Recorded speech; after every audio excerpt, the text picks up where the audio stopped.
Bab 87 dan 88. Bekal untuk sang dosen. Maaf, aku memang salah, ucap Christine dengan nada dingin. Siang tadi, Tante Indah menghubungi aku untuk bertemu. Jadi sore ini aku menemui Tante Indah, jelas Christine kemudian. Sementara Rafli mendengarkan dengan sorot matanya yang tajam, Christine melihat pria itu merubah posisinya. Di awal Pak Rafli terlihat berdiri, dan sekarang terpantau duduk di sofa. Kenapa tidak mengatakannya padaku lebih dulu? Haruskah kamu berbohong? Tanya Rafli. Dia belum puas saat mendengar jawaban Christine, butuh jawaban yang lebih rinci, seperti apa alasan kekasihnya itu memilih untuk berbohong. Padahal selama ini mereka telah berkomitmen untuk tidak menyembunyikan apapun. Satu sama lain harus saling terbuka. Maaf Pak, aku salah, sangat salah. Aku tidak tahu apa tujuan Tante Indah ingin bertemu. Aku menduga-duga mungkinkah beliau ingin kita putus. Karena itulah aku takut untuk memberitahu Pak Rafli. Jadi aku ingin memastikannya lebih dulu. Jelas Christine apa adanya, namun dia tetap tak ingin memperlibatkan Kak Ivana. Christine bukan gadis yang lemah, dan baginya Ivana bukanlah tandingannya. Jadi tak perlu selalu membawa wanita itu dalam hubungan dengan sang kekasih. Lalu apa hasilnya dari pertemuan kalian berdua? Tanya Rafli kemudian. Tante Indah membelikanku banyak makanan, beliau juga ingin aku datang minggu besok. Kamu mau, Lia? Jawab Christine dengan mengangguk. Baiklah, tapi aku tetap kecewa dengan kebohonganmu. Maafkan aku, kamu seperti tidak menghargai aku. Sudah dong, kan aku sudah minta maaf. Bapak mau apa agar aku dimaafkan? Tanya Christine kemudian. Jadi memohon seperti ini gara-gara kesalahannya sendiri. Rafli terlihat tak bersemangat, karena dia benar-benar kecewa. Hukuman yang tadi dia gunakan untuk mengancam Christine pun kini tak terpikir lagi. Pikirkan sendiri bagaimana caranya agar aku tidak marah, ucap Rafli kemudian. Ah Bapak, kenapa jawabnya seperti itu? Apa mau cium? Tanya Christine dan Pak Rafli justru menatapnya semakin tajam. Christine mencebik, sebenarnya hukuman dicium itu adalah harapannya. Tapi ternyata tak sejalan dengan pikiran sang kekasih. Besok bawa bekal untukku, ucap Rafli kemudian. Aku kan tidak bisa masak, jawab Christine. Rafli diam saja, namun dari sorot matanya sudah menjelaskan banyak hal. Aku tidak mau tahu, itu adalah hukumanmu. Lia iya, besok aku akan bawakan bekal, ucap Christine dengan suara menggebu. Dia yang sedang dihukum tapi dia pula yang merasa kesal. Pulang sekarang, hati-hati saat mengemudi. Bapak tidak marah lagi kan? Jawab yang benar, balas Christine. Lia sayang, pulanglah. Kedua pipi Christine langsung bersemu merah saat mendengar kalimat tersebut. Dia mengulum senyum. Menahan diri agar tidak tersenyum lebar. Christine juga langsung mengangguk patuh, mengiyakan semua perintah sang dosen. Tak lama kemudian panggilan mereka pun terputus. Saat malam menjelang, Mama Indah memutuskan untuk menghubungi Ivana melalui sambungan telepon. Dia menelpon saat waktu sudah menunjukkan jam 8 malam, tak lama setelah jam makan malam usai. Di rumahnya Ivana langsung tersenyum lebar saat mendapati panggilan tersebut. Mama pasti ingin memberi kabar tentang pertemuannya dengan Christine, gumam Ivana. Di dalam benaknya Christine pasti telah ditegur, sampai gadis itu sakit hati sendiri. Jadi dengan antusias, Elvana segera menjawab panggilan tersebut. Halo Ma, suara Elvana terdengar senang sekali. Halo Nak, apa tadi Mama bertemu dengan Christine? Iya, dan Mama juga sudah tahu semua ceritanya. Ivana tersenyum kecil. Apa kata Christine Ma? Dia pasti berkilah kan? Iya, Christine memang berkilah, tapi karena dia berkilah Mama jadi tahu cerita yang sebenarnya, bahwa kamulah yang memulai semua pertengkaran ini, balas Mama Indah apa adanya. Sama seperti saat ingin mendidik Christine, Mama pun tak akan segan menegur Ivana jika Elvana bersalah. Dan ucapan panjang lebar Mama Indah tersebut, akhirnya membuat senyum Ivana jadi hilang. Apa maksud Mama? Tanya Ivana. Christine hanya membalas apa yang telah kamu lakukan. Dia menunjukkan bukti saat kamu sengaja menyiramnya dengan genangan air di jalanan. Ya ampun Ma, itu aku tidak sengaja melakukannya. Saat itu aku tidak fokus ketika mengemudi. Iya, Mama akan coba untuk memahami kamu. Sayang, tapi alangkah baiknya jika kamu meminta maaf atas ketidaksengajaan itu. Bagaimanapun karena kamulah Christine sampai menyirammu menggunakan air kotor, balas Mama Indah. Wajah Ivana makin terlihat ditekuk saat mendengar ucapan tersebut. Bukankah Mama sudah berulang kali mengatakan padamu bahwa Mama akan senang sekali jika kalian semua bertemanan? Jadi untuk mengakhiri semua perdebatan ini lebih baik kamu meminta maaf lebih dulu pada Christine. Tapi Ma, Ivana, Mama tidak ingin hal ini jadi berlarut-larut. Kamu lebih dewasa dibandingkan Christine, jadi meminta maaflah lebih dulu. Putus Mama tak bisa diganggu-gugat. Ivana mengepalkan tangan kirinya dengan kuat, ingin kembali mengelak namun tak ingin membuat Mama Indah hilang simpati padanya. Jadi terpaksa harus dia iyakan, meskipun keputusan ini tentu melukai harga dirinya. Baik Ma, aku akan meminta maaf pada Christine, jawab Ivana.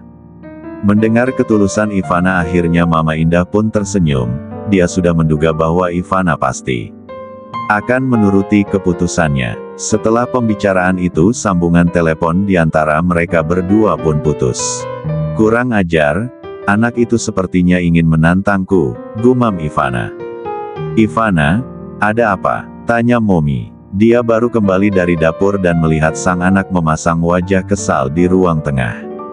Mama Indah justru memintaku untuk meminta maaf pada Christine, jawab Ivana apa adanya. Tentang perselisihannya dengan Christine telah dia ceritakan semua kepada sang Momi. Astaga, Indah memintamu untuk meminta maaf. Jangan lakukan, biar Momi yang bicara dengan Indah.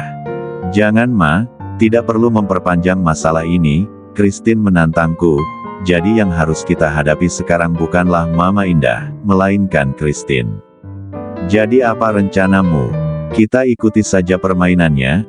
Aku akan meminta maaf, akan aku tunjukkan bahwa aku adalah calon menantu yang penurut untuk Mama Indah. Momnya Gina langsung tersenyum saat mendengar penjelasan tersebut, dia sangat percaya bahwa anaknya akan mampu menghadapi ini semua. Rafli adalah calon suami yang paling tepat untukmu, dia sangat kaya.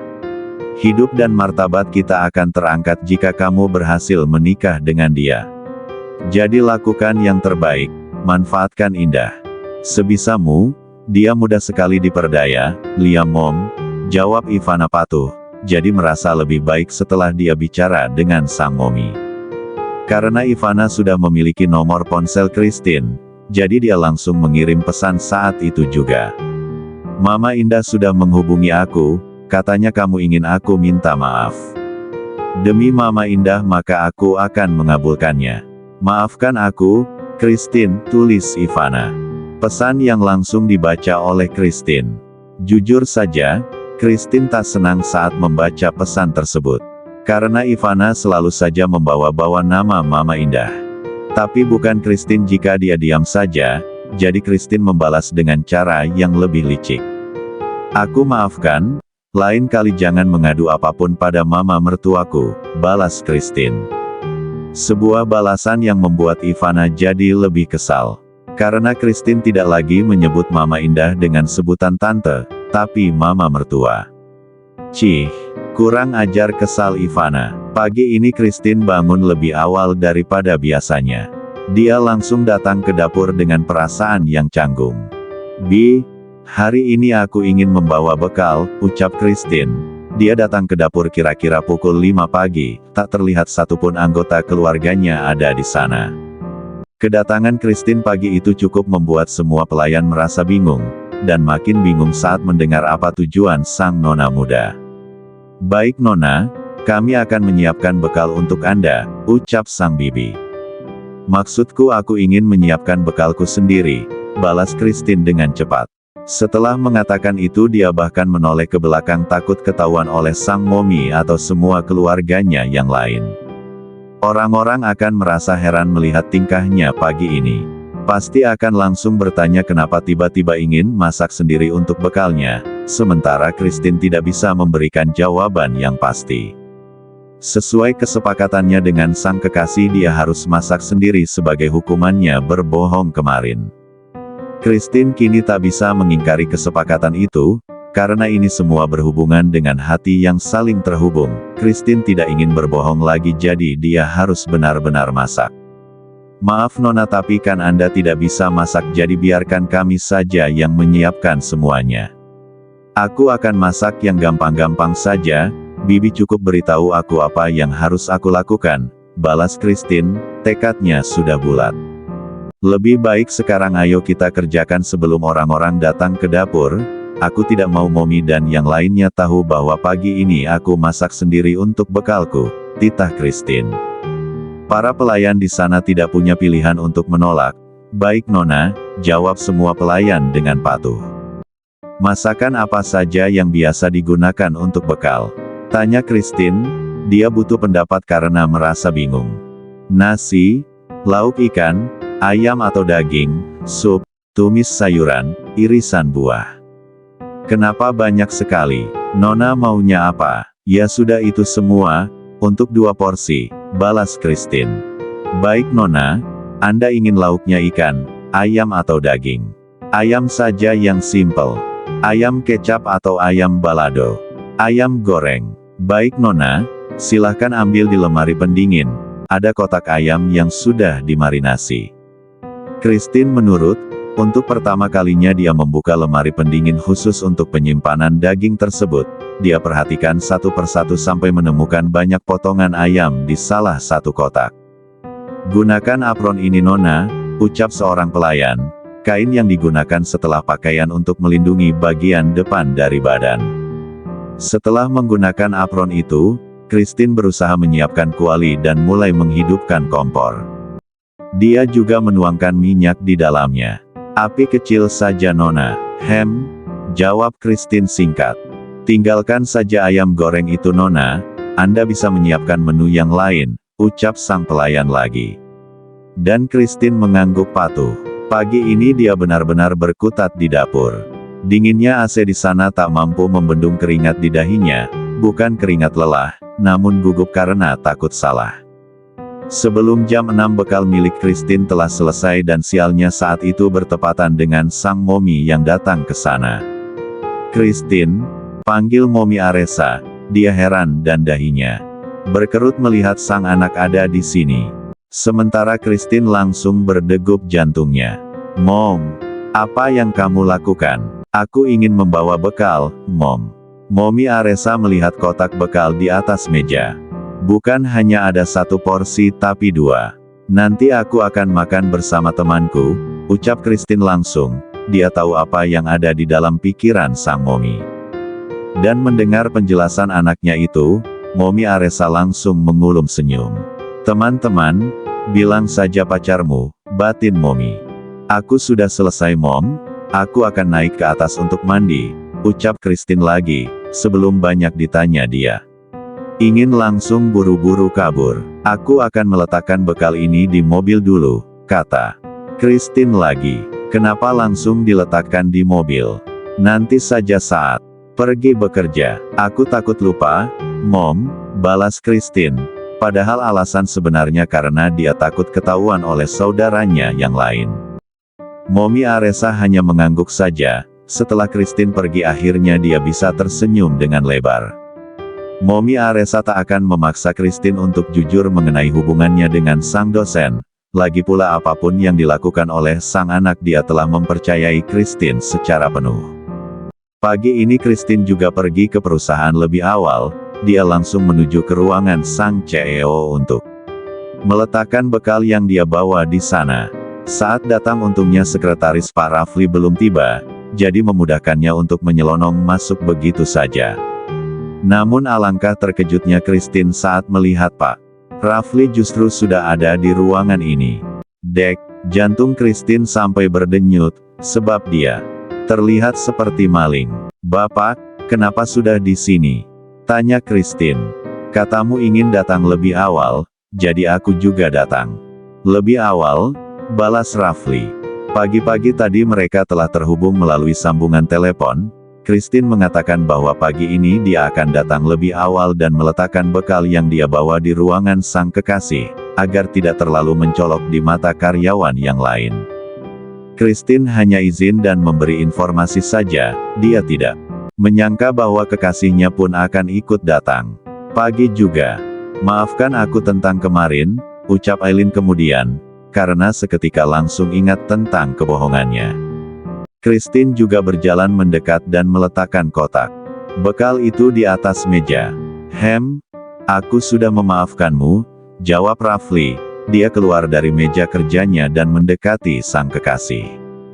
Rafli dan Christine kini saling berhadapan di meja kerja pria tersebut. Meja kerja dan papan nama Rafli sebagai CEO. Aku tidak akan berbohong lagi, ucap Christine kemudian. Sungguh, dia sangat menyesal tentang hal ini. Dia tak ingin membuat Pak Rafli kecewa lagi. Memang harus begitu, jangan pernah berbohong lagi, balas Rafli. Apa aku boleh membuka kotak bekal ini? Tanya Rafli kemudian. Boleh, tapi jangan protes. Kenapa? Ayamnya sedikit overcooked, jelas Christine. Rafli tersenyum kecil dan dia mulai membuka salah satu kotak bekal. Ada nasi, ayam goreng yang terlihat sedikit gosong, tumis sayuran, sambal, dan sup. Jika seperti ini tampilannya, Rafli benar-benar yakin jika yang menyiapkannya adalah Christine.